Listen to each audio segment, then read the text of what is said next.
What's up, guys, and welcome back to the Tim Sports Talk. And today we're talking about Mr. Brandon Scherff. And this is one of the first times, maybe the first time, he has talked to the media since a lot of the hoopla, the franchise tag, what is going on behind the scenes.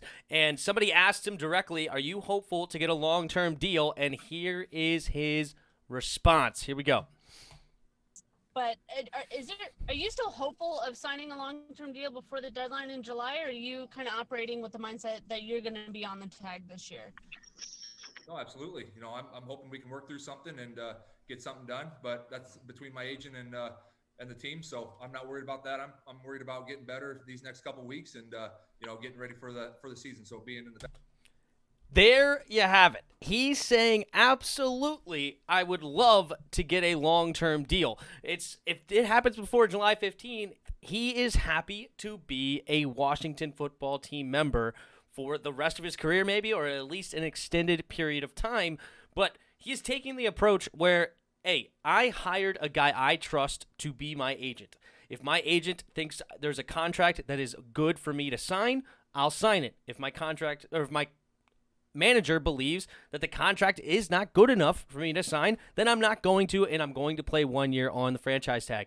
He also said earlier in this interview that he doesn't think about this. He just thinks about coming out and playing football every single day. He loves to play football, as usual. A lot of these guys do, and they give their lives to it, and he's making a lot of money doing it, whether he signs a long-term deal or not. He's getting $18 million this year. He's gotten millions of dollars in the past.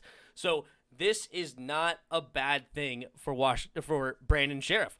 But a lot of people thought maybe, hey, he declined a contract of the largest paid guard in the league, and it seems like that wasn't really his decision, right? I mean, of course, it ultimately lands on him. Like, he could have override his manager, but he's kind of just relying on that. Hey, it's my agent.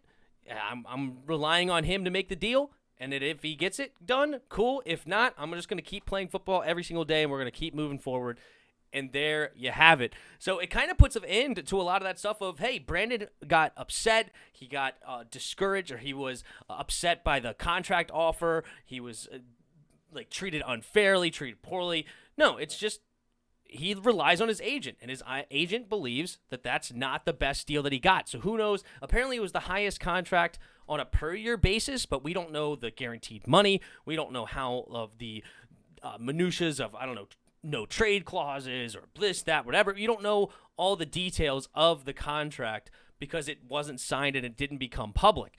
So, but I just wanted to bring this to you guys as kind of to put to rest that this Brandon Scherff feels slighted by any of the football team or anybody of the front office or anything.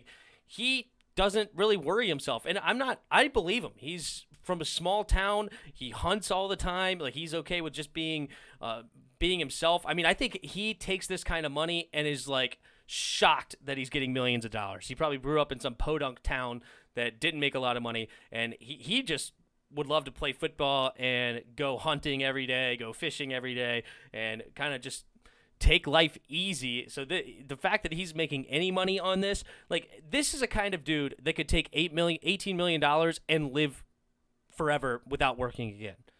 You know what I mean? Like, this is not a guy that's going to blow it all in 15 minutes, right? Of course, I'm sure he has plenty of toys. I'm sure he has a nice truck. I'm sure he has all the fishing gear, all the hunting gear. I'm sure he's souped up his arsenal a lot since he's been in the league. But at the same time, this is not a guy that's going to spend, $5 million on a house that he doesn't need, or, $3 million on a car or something crazy, $300,000 on a car. And maybe he has. Maybe I'm completely speaking out of my butt. But this is the vibe that I get from Mr. Brandon Scherff is he's just down to earth, doesn't care, relies on his agent, probably doesn't understand much of all the contracts. I mean, he gets the basics, I'm sure. But, I mean, I don't understand all the minutiae of the contract. This is not what he does every day. He goes to play football. So I'm not calling him stupid or anything. But, it's all lawyer talk. He doesn't know all the details, so he's relying on his agent to tell him what is the best move moving forward. How can he get the most out of the contracts? How can he be the most protected? So on and so forth. But that's my thoughts on Mr. Brandon Scherff. He wants to be here. We just got to send the right contract over to his agent, and we got to make the decision. Do we want Brandon long-term? He's about to be 30 years old. He's had some injuries in the past. He's tough as nails, though. He's great. He's a top tier of his guard, like of the guard positions. He's top tier. So, do we want to move on to somebody younger? We got good depth there. We may just keep him one more year, let him hit free agency, and get a compensatory pick, and then move forward from there. Who knows? But you guys let me know what you guys think about that in the comments below. Hit your like button. Hit that subscribe button. Also in the description below, there's a Discord link. Hop in the Discord and come talk some football. And last but not least, there are donation links in the description below. If you feel so kind, you could donate to the channel. And until next time, see ya!